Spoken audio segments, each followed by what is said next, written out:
Hi, I'm Tim. Welcome to our channel, and thanks for logging on. Today we're discussing the Lange Sohne Lange 1.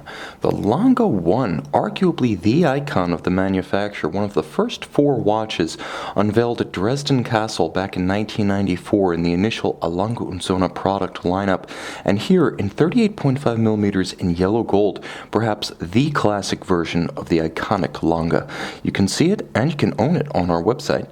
Subscribe to our YouTube channel if you enjoy these videos, and please click on the card in the upper right hand corner of the screen at any time during this video to see our full sales listing for this watch, with additional accessories included in the sale, high resolution images for your desktop, and naturally complete pricing details for this manual wind 3-day power reserve grand date Lange 1. Now, the watch on my wrist represents the perfect combination of traditional style, distinctive Lange imagery, finishing, mechanical engineering, and of course versatile size. This is the one to own if you can only have one.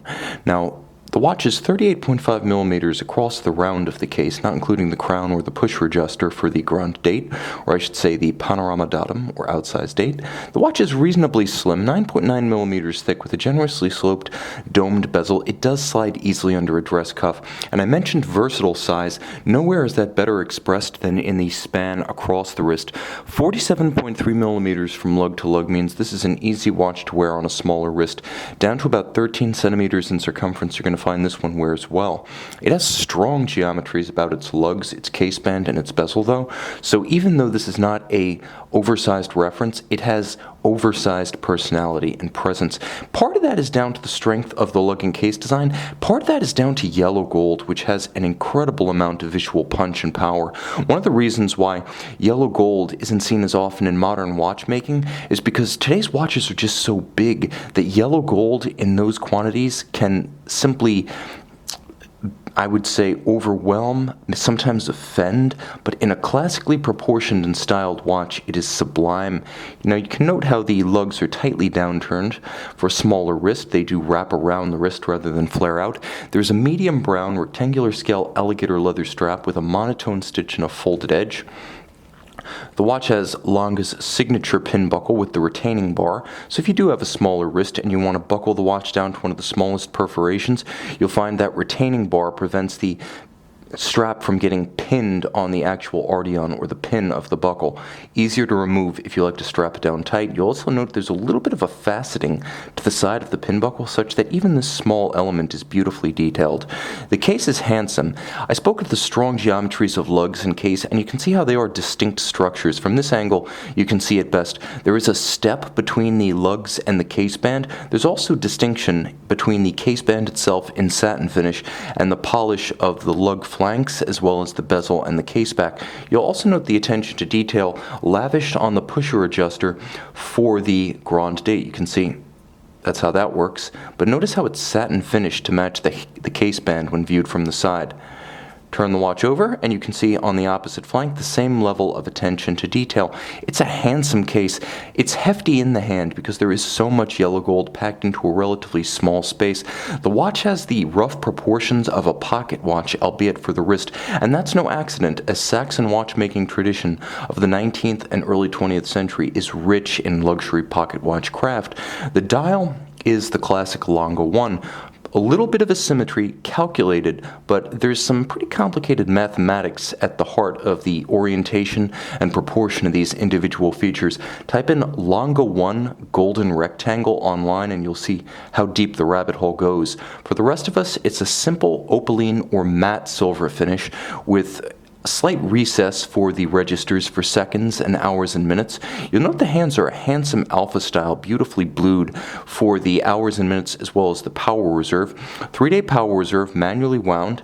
As you wind it, you can see the alpha style hand traverses its arc from down to up. And of course, the watch does feature hacking seconds, so if I may dig my diminished nails to pull the crown, you can see the seconds will stop for precise synchronization to a reference time. And of course, you have that crisp pusher adjuster for the date that winds up feeling as satisfying under the finger as a fine column wheel chronograph. turn the watch over, and you might argue that it gets even better.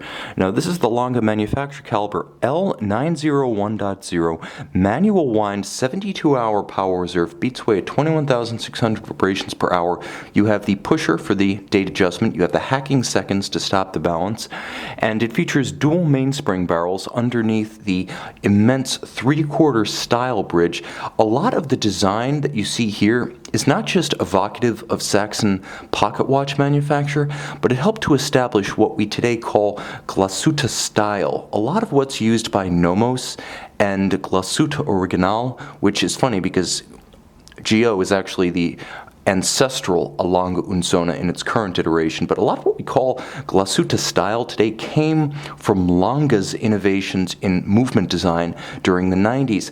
So you can see the German silver with its combination of nickel, copper, and zinc, unplated and beautifully golden, richly textured with glasuta stripe. Because we are not in Geneva, these are glasuta stripes, not Geneva waves.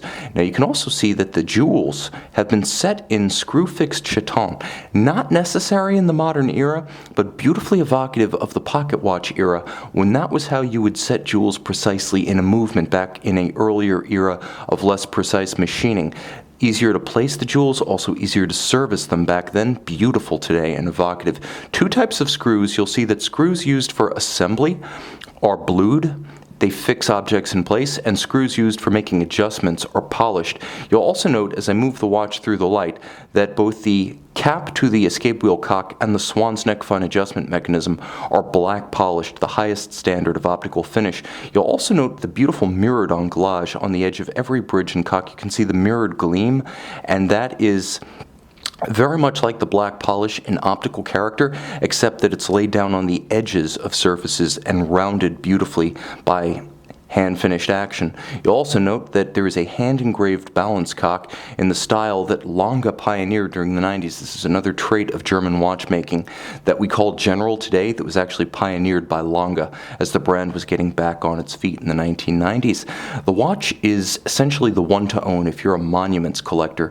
If you wanted to own just the one iconic watch from each brand, you'd have a Rolex Submariner, you'd have an Audemars Piguet 15202 Jumbo, you would have a Breitling Navitimer, an Omega Speedmaster Professional, a Patek 5711 Nautilus, and you'd have this Lange one, traditionally sized in the most traditional of gold.